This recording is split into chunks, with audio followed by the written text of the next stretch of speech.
Strangers we bring to Christ, but sometimes it is our own family that we neglect. Don't we want our loved ones to be saved, mga kapaglaom? Learn more with us here on Let's Pray Pilipinas, live in Cebu.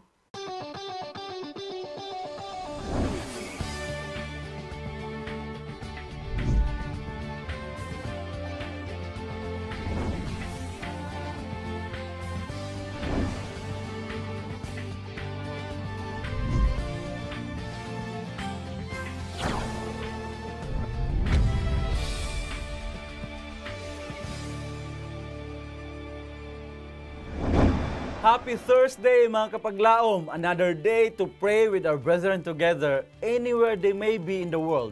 Welcome to Let's Pray Pilipinas. Yes, kapaglaom Kevin, and once again we hope that everyone is safe at their dwelling places, mga kapaglaom. Let's first ask for the blessings of the Lord today. Yes mga kapaglaom, so let us bow our heads for our prayer. Let's pray. Among dalaygon og mahigugmaon nga Dios, among gikalipay amahan, nga nining adlaw ikaw usab naghatag kanamo og lugway sa among kinabuhi, din kami maka-enjoy sa imo ang pagkamaayo sa imong dakong gugmas matag usa. O Dios nga balaan, among giila ang imong pagagamhanan tungod kay ikaw ang tinubdan sa kinabuhi ug ikaw ang adunay kabubuton dinhi sa tibuok kalibutan. O Dios nga balaan, pasayloa kami kung din kami nakalapas. Pasayloa kami amahan kung ano dunay mga butang sa among kinabuhi nga dili uyon sa imong kabubuton. Ug among ginaampo o Dios nga imong ihatag kanamo ay imong balaang espiritu nga maghiya kanamo sa among pagkinabuhi.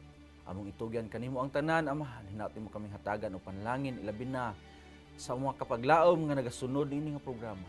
Kay kining tanan mo sa tugyan da kanimo sa ngalan sa personal nga manluluwas nga si Ginoong Hesus. Amen. Amen. Praise the Lord for that prayer, kapaglaom Kevin. Yes. And also we welcome sa tanan nato mga kapaglaom nga nagtan-aw kanato karon, no? Yes.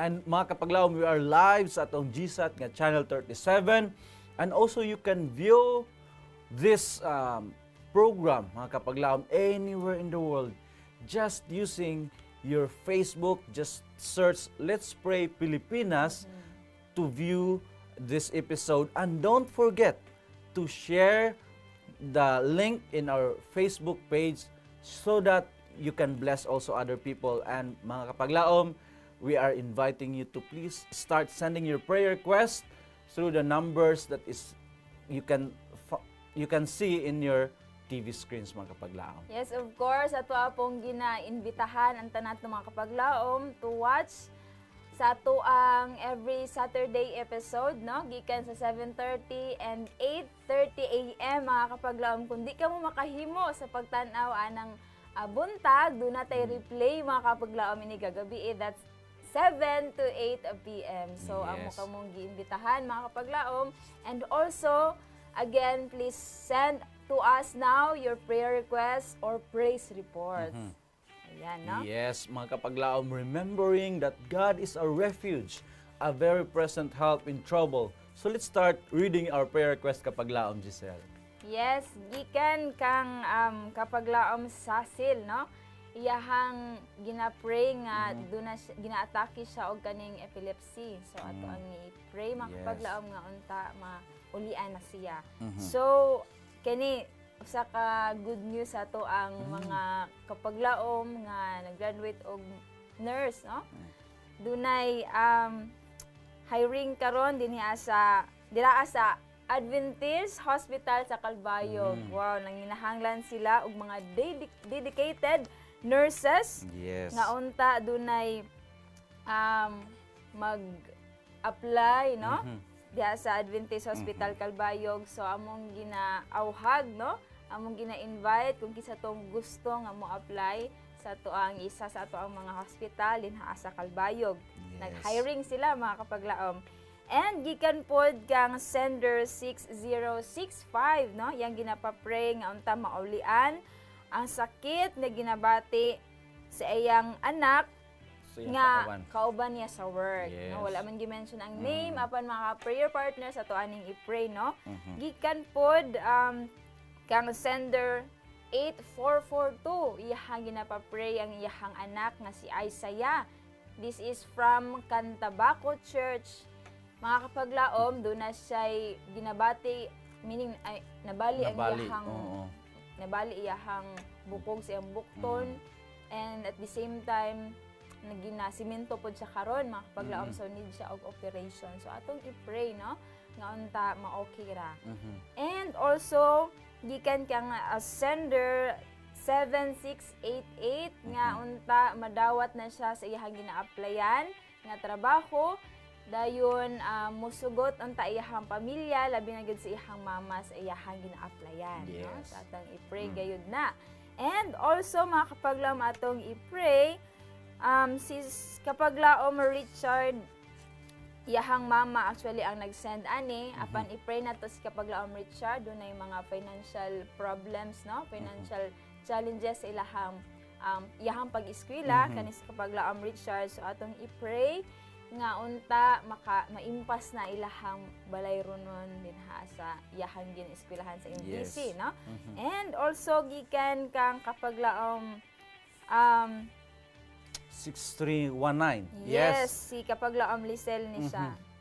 Nga unta ang iya ang maguwang nga mawala na ang hubag sa iya ang atay og dili na madayon ang operation. So atong i-pray from Zamboanga City, and also na day additional kapaglaom Giselle atong i-appeal mga kapaglaom sa itong pag-ampo si Uncle Edgar Nonoy Bait kahing collapse ang iyang duha ka kidneys, no? So for all those who are medical related ng mga professions, they really understand unsay pasabot ani, maski kita nahibaw nato nga kung makulap yung duha ka kidney, it's critical, no? So also from ato pong i-pray si kapaglaom Jeff Tan kay na disgrasya sa motor din nakrak ang iya ang skull. So atong i-pray mga kapaglaom. So akong giimbitahan atong mga kapaglaom sa pag butang sa ato ang kaugalingon diha sa presensya sa atong buhi nga Dios. Mag-ampo ta mga kapaglaom. Among dalaygon ug may gugmaon nga Dios, ikaw ang among dalangpan, ikaw ang nasayod sa mga panginahanglan.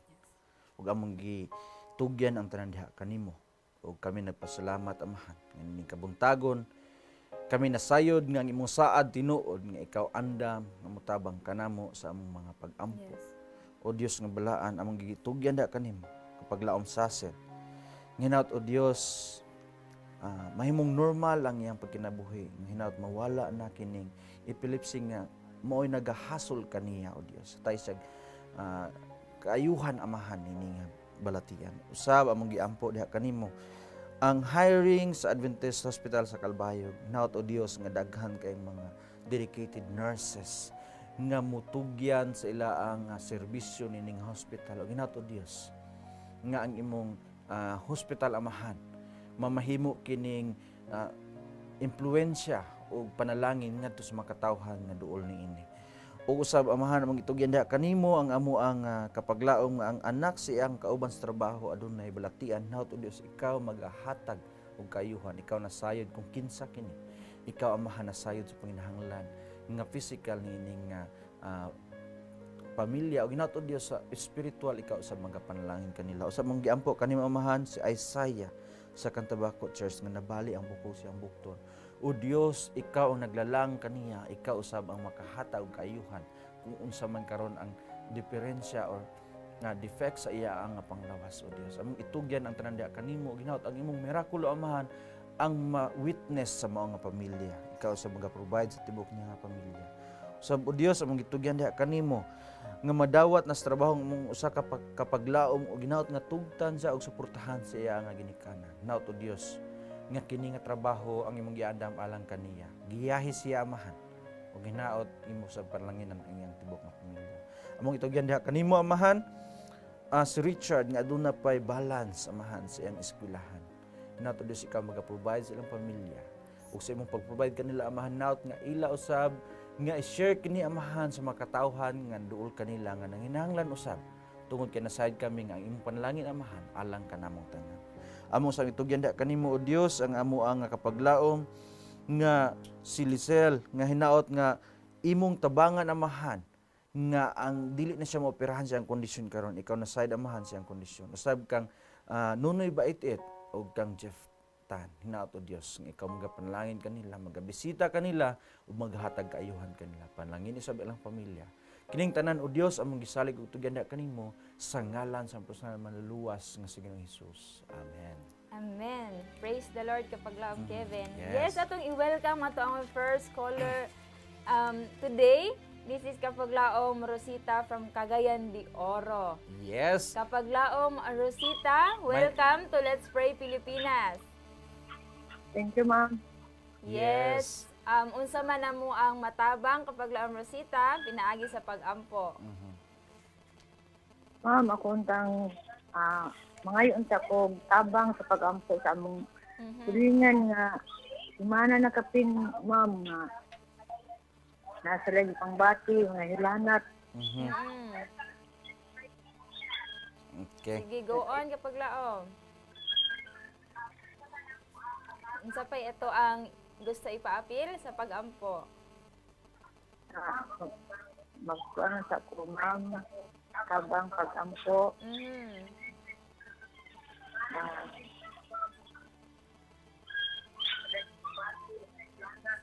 Siguro na Kapaglaom Kevin, no? So, concern. Yes, daghang kayong salamat Kapaglaom Rosita sa pagpaabot sa imo ang prayer request o ginaot nga imo kaming ubanan sa pag-ampo Kapaglaom Rosita. Ayaw pagputla ang line samtang mag-ampo kita. Yes. Yes. Ito sana ako sir nang magugpog bato sa gawas. Okay, so unsa man na ang Unsa ato ang ibati ron? diabetic? Yep. Sige. Atong iapil sa pag-ampo. Sige. So ato ang idangop ang tanan sa Ginoo mga Kapaglaom. Atong duko ang atong mga ulo alang sa pag-ampo. O Dios nga balaan, dakong pasalamat ilabi na sa among Kapaglaom nga si Kapaglaom Roseta nga siya nagasalig sa gahom sa pag-ampo. Yes. Tungod kinasayod kami nga ikaw ang gamhanan nga Dios nga magatubag kanamo. Unas tanan among giampo ang iyang mga silingan nga adunay mga balatian. Dan salamat o Dios nga ikaw magabisita kanila o magapakaayo kanila.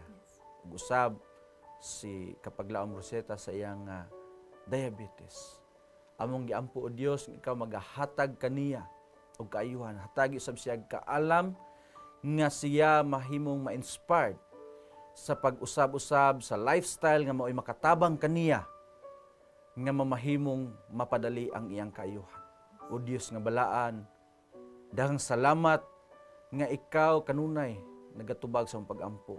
Uyon sa imong kabubuton. Daghang salamat sa imong saad amahan nga ikaw makig-uban kanamo. Panalangin ni si Kapaglaom Rosita og ang iyang tibuok nga banay. Panalangin ni amahan ang iyang mga mahal sa kinabuhi. Kay kining tanan mo salig gitugyan diha kanimo sa ngalan sa pasalamat luwas nga si Ginoong Hesus. Amen. Amen. Okay. Thank salamat kang Yes. Kapaglaom Rosita, no? Sa iyahang pagtawag. Yeah. Ato ang itimbayang ato ang mga viewers sa ato ang Yes. FB Live, no? Kanunay gid sila nagkatan-aw kanato, very dedicated ni sila. Kang Kapaglaom Joy Silvano, Yes. Abigail, and also Bob Miller, and Virgilio Queja, and also, yes, no, mo to si Joy Silvano. So, daghan king salamat sa inyong magkanunayon gayod, no, nga pagtan-aw ka nato. Yes, and atong ipadayon mga Kapaglaom ang ato ang ikaduha nga batch atong prayer request. From 2423 hinaot nga iyang gipaampo mga Kapaglaom nga mahalin ang ilang gamay nga basakan aron nga maoperahan siya sa iyang gwitter. Og naapoy tubig ang iyang baga. So mga Kapaglaom atong iapil sa pag-ampo ang ato ang Kapaglaom. And also from 0117 ang iyaang relationship naot nga panalangin sa Ginoo. Labi na nga naay depression nga gibati ang iyaang karelasyon karon og usab siya hinaot nga tabangan sila sa itong buhay ng Dios. Ug unsa ba ang mga kapaglaom Dios sila nga ito nga mga Yes, request? gikan kang sender 8046 iyang ginapaapil ang iyahapong exam sa iyahang partner nga mag-take og civil engineering exam this coming November 9 and 10. No? Hapit na mga kapaglaom sa atong i-pray. Ang tanan nga mo take og civil engineering exam. Dili basta-basta ni nga exam, no? So Yes. atong i-pray gid ni sila. And gikan also kang kapaglaom osang Dalagon Quezon. Iyahang ginapaampo ang iyahang brother nga si Jun Ray Quezon nga mag-take po siya og licensure examination for agriculturist this coming Actually, man last day na karon. Last day na karon. So actually Yes. ato gyapong i-pray nga tagaan gyapon siya wisdom for him to be able to pass, no? Tagaan siya courage and also good health. And also kang kapaglaom Jerry Villamor, iyang ginapaampo of course, no, nga maupunta tuloy-tuloy na kapaglaom Kevin nga di na gyud mo experience sa Mindanao og kaning mga lindol, no, mga paglinog.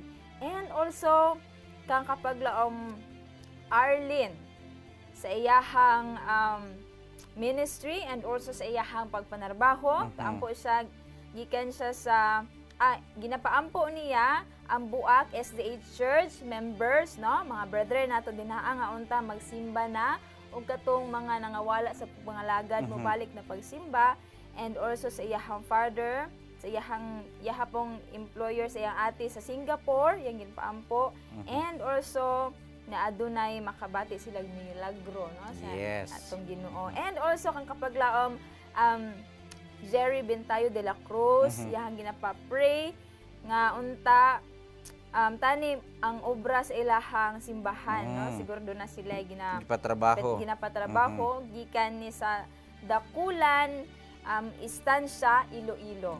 And also doon ako ipa-appeal sa pag-ampo. This is a request coming from mga brethren nato dinaa sa Camotes Island. Si kapaglaom Leia Wenceslao nga na-confine siya karon sa hospital dinhi arapod somewhere in Cebu, nagsakit ang iyahang tiyan. And also gikan sa ato ang live viewers sa atong FB Live, kang kapaglaom Joy Silvano, ginapaapil niya sa ato ang mga pag-ampo nga adunay napulo ka mga gabi nga wali din na sa sitio Tabok, Bilen, Leyte. Karong November 19 magsugod, no, sa unta magmalampuson ang maong wali. Okay. So atong giimbita mga kapaglaom sa pag-ampo, mag-ampo kita. Among dalaygon og mahigugmaon nga Dios. Ani nasab kami magatugyan sa mga pag-ampo nga gipadala sa among mga kapaglaom. O Dios nga balaan among gipangayo ang imong paggiya nga mahalin na ang yutang ang gibaligya sa mga kapaglaom aron niya magamit ang kwarta sa pagpaopera sa unsa man ang balatian nga iyang gibati karon. Usab o Dios, ikaw magapanalangin sa among kapaglaom nga adunay mga relasyon. Naot ikaw magiya kanila nga ilang relasyon, magadala kanila ngadto sa pagpaduol diha kanimo. O Dios, amahan among usab gipangayo ang imo ang kaalam imong ihatag sa mga mag-take og board exam, civil engineering ug usab sa agriculturist licensure exam. Naot o Dios, ikaw magagiya kanila, magahatag kaalam kanila. Usab among gipangayo amahan nga ikaw magagiya, magabantay nga may mong safety na ang mga kapaglaom nga nasa Mindanao, muhunong na ang pagpanguyog sa yuta. Hinaut o Dios nga ikaw magaproteksyon kanila sa matag adlaw. Usab among gipangayo amahan ang katubagan sa ministry ni Arlene. Hinaot amahan magmalampuson kini tungod kay imo man kini nga buhat o Dios, ug side kami nga imong giandam ang tanan. Usab sa iyang pamilya nga adunay mga balatian, usab sila mga paninapi amahan ikaw magapanalangin kanila. Amo sab gidangop diha kanimo o Dios ang simbahan dito sa Dakulan Istansya Iloilo. Hinaut o Dios nga ikaw magaprovide sa mga panihanglan niini nga kini mahuman sa pagpatukod ug hinaut nga daghang ang mga kaigsuunan nga makabenepisyo niini. Usab sa among kapaglaom sa Leia Wenceslao, ikaw magabisita kaniya, maghatag kaayuhan sa iyang balatian o Dios. Ug usab kang Joy Silvano nga maghimog magmalampuson ang crusade nga nahitabo karon sa Leyte o Dios. Side kami amahan nga diha kanimo adunay katubagan sa among mga pangutana o sa among pag-ampo kay kining tanang among gisalig ug itugyan sa ngalan sa Puso nga Manaluwas nga si Jesus. Amen. Amen. We have Yes. a very interesting topic karon, no? Yes. Ato ang topiko naguluhan kini mga kapaglaom, no one left behind, Usa no? kanindot kay Ang nga topic. atong quote of the day kapaglaom, Kevin, this is from the Adventist Home, from Mrs. Ellen G. White. When Christ is in the heart, He is brought into the family. Yes. No? So, dako kaayo ni siya nga kanang discussion. Yes. Ang mga kapaglaom ko atong mahinumduman sa Mindanao adunay tulo ka mga major nga mga earthquake nga na-record ug naimong apektado gid kaayo ang mga lugar dito labi na sa Makilala, Yes, sa Kidapawan, Tulunan ug nanginahanglan sila sa tong tabang mga kapaglaom. And as a family, kinahanglan kayo nga ato silang tabangan mga kapaglaom. Kinsa man ang magtinabangay so kita ra po mga kapaglaom. And knowing mga kapaglaom kinahanglan sila og tubig, kinahanglan sila og pagkaon, kinahanglan sila medicine and shelter. And good to know nga naay mga kapaglaom nato dito sa Mindanao nga Praise bisan the tuod og Lord. naka-experience po sila sa linog, sila ra grabe. pud ang nagtabang sa ilang mga silingan. So di ginato kalimtan ang atong mga Grabe, atong kumbaga pasalamatan sa gyud. atong kaugalingon nga lugar or tugkaran mga kapaglaom. Nagtinabangay jud kapaglaom, Yes. Kevin. And together with our topic karon, no one left behind. Mga kapaglaom, sa salvation may be individual, but heaven is for everyone. Wow. So kung kita nag-effort sa pag-reach out sa mga kapaglaom nga nato dito sa mga laing lugar o sa tumaslingan, di gyud nato kalimtan mga kapaglaom ang atong kaugalingon nga pamilya, Kana di ba? jud. So labi na mga kapaglaom, kung atong lantawon sa Biblia, woman at the well. Sa dinha nga yan na-meet si Jesus Christ, unsay natabo sa John 4:28-30, iyang gibiyaan ang iyang pat ug miadto siya didto sa iya nga balik siya sa iya nga lungsod ug mingon siya nga, "Come, see a man which told me all things that over I did. Is not this the Christ?" So ang iya yung una nga gi-ministrihan kapag laom Dios ang iya nga kaugalingon nga lungsod. O usab another example, man with an unclean spirit katong nga sa Decapolis nga nasudlan og daghan kay mga daotang espiritu. When he was in his good thinking, nabalik niya iyang maayong paghuna-una. He said nga, "Christ Jesus, mukuyog ko sa imuha. No, I want to serve you as my master." Unsay gitubag ni Jesus Christ. Ingon si Jesus Christ sa Mark 5:19, "Go home, pauli to thy friends and tell them how great things the Lord hath done for thee and hath had compassion on thee." So ingon ang Ginoo nga unaha ang imong pamilya. So di gyud nato kalimtan mga kaigsuonan og mga kapaglaom ang atong pamilya. That's right. I'd like to agree kapaglaom, Kevin, no, nga siguro wala man bisan usa ka nato makapaglaom nga malipay nga magsudong, no, nga kanabang maniguro ta sa tong kagalingon nga kanabang himuon natong right ang ato ang mga ginabuhat and ang ato ang mga mismo ato ang family na wala nato na matuto, wala nato sila natudluan unsay maayo unsay dili, no, wala Yes. nato sila na giyahan. So mo na importante kay mga kapaglaom nga sugod pa lang sa panimalay, no, bisag kanabang ato ang mga silingan, mga higala ato gyud nang kanang di gyud nato kalimtan nga minsahian po nato sila, Yes. tabangan nato sila mga Yes. kapaglaom. And we should always remember that there is but one answer. In Acts 16:31 it says, "Believe on the Lord Jesus Christ and thou shalt be saved." So mga kapaglaom, it is not our work to save people. No. It is the work of the Holy Spirit to convict and convince them. Unsa man ang atong kinahanglan buhaton, it is for us to spread the truth. No. Ang ato lang yung trabaho is ato lang ihatag kanila og unsay kamatuoran diha sa Biblia. And the decision to choose is up to them. No, dili ta dapat nga magpugos nila og unsay ilang decision because even God respect their will to choose mga kapaglaom. right. So ang ato lang is that it is God that worketh on their hearts. Ang ato is prayer. You know what kapaglaom Giselle, there are two prayers for me that I don't mind praying my whole lifetime.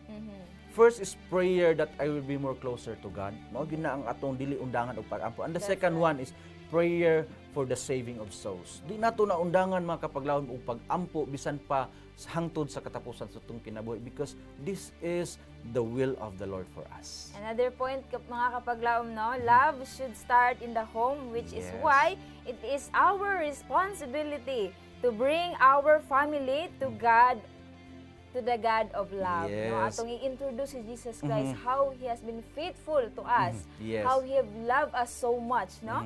And also according to Isaiah 54 verse 13, that all your children shall be taught by the Lord, and great shall be the peace of your children. Mo gani nang bisan pagkahimugso gid sa bata, ato silang ginaaruga, ato agid silang ginapangga, ginaatiman yun nato, because that is our way of showing that we love them. Yes, and talking about ministry, we praise the Lord nga, na I praise report nga may abot sa to, that there are 12 souls who just accepted Jesus Christ as the result of the evangelistic crusade sa Pisaan, San Francisco, Amen. Agos, San del Sur. So na-conclude kini ni atong November 3 mga kapaglaom. And yes, to continue mga kapaglaom, it is always our great desire to share to our family and loved ones about the truth in Jesus Christ, mga kapaglaom. And we should always remember, mga kapaglaom, that we should give to them the ministry that we have. Some people may ask, man akong mission field, man kong mag-missionary. Minding you, brothers and sisters, mga kapaglaom, that your home is your first mission field. Of course, no? You can always show to them your ministerial works, like unsaon man, like simply helping the household chores, mga trabaho sa balay, showing to them your goodness, showing to them the love of God. It is a great ministry, mga kapaglaom. Of course, di nato gusto mga kapaglaom nga, kana bang magmahay ta sa ulahing mga adlaw nga wala gid sila natabangan, and kung unsa ato ang ma-extend pagyud nga tabang. Atong pasalamatan ang tanan to mga kapaglaom nga kanunay nagatan-aw, naga-send sa ilaha mga prayer requests and praise reports. Unta kanunay mga kapaglaom inyo hang pag-send niini tungod kay malipay kami mag-ampo dinha kaninyo. Yes, ang mga kapaglaom, daghang salamat po sa nagasuporta o nagasunod sa ato ang programa karon. Daghang salamat mga kapaglaom sa inyong kanunay nga pag-ampo pod niini nga ministry. And we thank God for salvation that depends not on our fitful feeling but on His eternal almighty power. Mga kapaglaom, daghang salamat sa inyong kanunay pagsunod mga kapaglaom. And yes, kapaglaom Giselle? Ato apong pasalamatan ang tanang nagapadala sa ilahang tabang, no? Dinha sa ato ang mga kaigsuunan, ato mga brothers and sisters sa Mindanao, unta magpadayon gihapon nilang pag-send sa ilahang tabang financially, and also bisan in service. Sila mismo na dito. Yes, mga kapaglaom. And once again, I would like to remind that we cannot do the saving because we are all sinful, mga kapaglaom. It is God that hath worketh in us. Your part is to receive Him by faith. Grace is for free, and it is up to each one of us whether we accept it. Yes, let us always hold on the promises, mga kapaglaom, and He shall never fail us. Yes, mga kapaglaom. He may allow tragedies to happen not because He has no control over them, but because He has a master plan for each one of us, mga kapaglaom. So mga kapaglaom, this has been your kapaglaom, Kevin, and we are so happy to be with you. So let us not forget, mga kapaglaom, let us not be weary in well-doing, for in due season we shall reap if we faint not. Yes, let us strive not that no one will indeed be left behind, mga kapaglaom. This has been your kapaglaom Giselle of Hope Channel Visayas, reminding you that God shall supply all your needs according to His riches in glory by Christ Jesus. See you next time, mga kapaglaom, din hilang sa Let's Pray Pilipinas! Where you don't have to pray alone.